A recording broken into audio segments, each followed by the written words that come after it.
ദൈവത്തിരുനാമത്തിന് മഹത്വമുണ്ടായിരിക്കട്ടെ. പുതിയൊരു പ്രഭാതത്തിൽ തൃപ്പാദം എന്ന പ്രതിദിന പരിപാടിയിലേക്ക് എല്ലാ മാന്യശ്രോതാക്കൾക്കും സ്വാഗതം.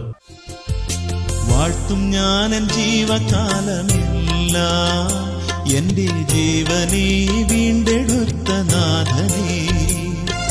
വാഴ്ത്തും ഞാനൻ ജീവകാലമെല്ലാം എൻ്റെ ജീവനെ വീണ്ടെടുത്ത നാഥനെ. ഹല്ലേലൂയ ഗീതം പാടി മോദമായി അല്ലലെല്ലാം തീർത്ഥനാഥനേ ദിനം.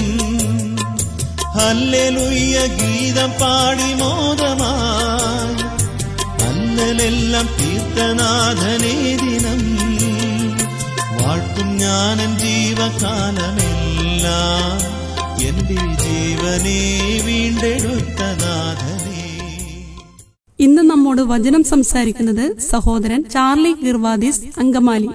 ദൈവത്തിൻ്റെ അതിപരിശുദ്ധമായിരിക്കുന്ന നാമം വാഴ്ത്തപ്പെടുമാറാകട്ടെ. അനുഗ്രഹീതമായിരിക്കുന്ന ഈ കർത്ത ദിവസനായിട്ട് നമുക്കെല്ലാവർക്കും ദൈവത്തെ സ്തുതിക്കാം. വലിയവനായ ദൈവം നമ്മുടെ ആയുസ്സിനോട് ഒരു കർത്തൃ ദിവസം കൂടി നീട്ടിത്തന്നതുകൊണ്ട് ഈ ഭൂമിയിലിരുന്ന് ഒരിക്കൽ കൂടി സഭയായി കർത്താവിനെ ആരാധിപ്പാനുള്ള സാവകാശവും നമുക്ക് ലഭിച്ചു. അതിനായിട്ടും ദൈവത്തെ സ്തുതിക്കുന്നു. ഈ പകൽക്കാലം നമ്മുടെ കർത്താവിനെ ആരാധിപ്പാനായിട്ട് കടന്നു പോകുമ്പോൾ ഈ ഒരു ചെറിയ ചിന്ത നമുക്ക് ഏവർക്കും പ്രയോജനപ്രദമായി തീരട്ടെ എന്ന് ആത്മാർത്ഥമായിട്ട് പ്രാർത്ഥിക്കുകയും ആഗ്രഹിക്കുകയും ചെയ്യുകയാണ്.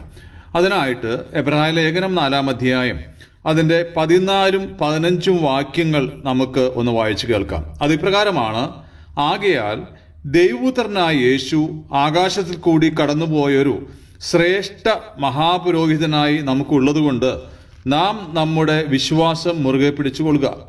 നമുക്കുള്ള മഹാപുരോഹിതൻ നമ്മുടെ ബലഹീനതകളിൽ സഹതാപം കാണിപ്പാൻ കഴിയാത്തവനല്ല. നമ്മുടെ കർത്താവായ യേശു ക്രിസ്തുവിൻ്റെ മഹാപുരോഹിത്യ ശുശ്രൂഷയെയും മൽക്കിസേദെക്കിന്റെ പൗരോഹിത്യ ശുശ്രൂഷയും താരതമ്യപ്പെടുത്തി അനേക പരാമർശങ്ങൾ വിശുദ്ധ വേദപുസ്തകത്തിൻ്റെ ഏടുകൾ മറിക്കുമ്പോൾ നമുക്ക് കാണുവാനായി കഴിയുന്നുണ്ട്. ഒരേ സമയം രാജാവായും മഹാപുരോഹിതനായും ശുശ്രൂഷ ചെയ്ത രണ്ടുപേർ മൽക്കിസേദെക്കും നമ്മുടെ കർത്താവായ യേശു ക്രിസ്തുവും മാത്രമാണ്. മൽക്കിസേദെക്കിന്റെ പൗരോഹിത്യത്തിന്റെ ആരംഭവും അവസാനവും രേഖപ്പെടുത്തിയിട്ടില്ല എങ്കിൽ നമ്മുടെ കർത്താവിൻ്റെ പൗരോഹിത്യം എന്നത് നിത്യ പൗരോഹിത്യമായിരുന്നു എന്ന് മനസ്സിലാക്കുവാനായിട്ട് കഴിയും. ഇങ്ങനെ കർത്താവായിരിക്കുന്ന യേശു ക്രിസ്തുവിൻ്റെ മഹാപൗരോഹിത്യ ശുശ്രൂഷ പല വിധത്തിലും മൽക്കിസേദെക്കിന്റെ പൗരോഹിത്യ ശുശ്രൂഷയുമായി ബന്ധപ്പെട്ട് കിടക്കുമ്പോഴും അത് മൽക്കിസേദെക്കിന്റെ പൗരോഹിത്യ ശുശ്രൂഷയെക്കാളും ഏറ്റവും ഉന്നതമായിരുന്നു എന്ന് ലേഖനകാരൻ രേഖപ്പെടുത്തി തന്നിട്ടുണ്ട്.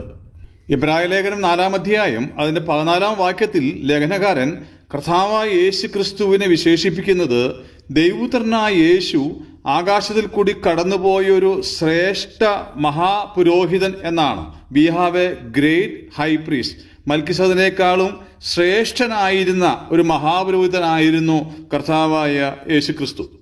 ഇനി എബ്രായ ലേഖനം 7-ാം അധ്യായം അതിൻ്റെ 26-27 വാക്യങ്ങളോട് കടന്നു വരുമ്പോൾ ഈ ശ്രേഷ്ഠനായിരിക്കുന്ന മഹാപുരോഹിതനായ കർത്താവായ യേശു ക്രിസ്തുവിൻ്റെ ശ്രേഷ്ഠതയുടെ ഒരു ചെറു വിവരണം നമുക്കവിടെ കാണുവാൻ കഴിയുന്നുണ്ട്. നാം ഇപ്രകാരമാണ് വായിക്കുന്നത്: ഇങ്ങനെയുള്ള മഹാപുരോഹിതനല്ലോ നമുക്ക് വേണ്ടത്, പവിത്രൻ, നിർദോഷൻ, നിർമ്മലൻ, പാപികളോട് വേർപെട്ടവൻ, സ്വർഗത്തേക്കാൾ ഉന്നതനായി തീർന്നവൻ.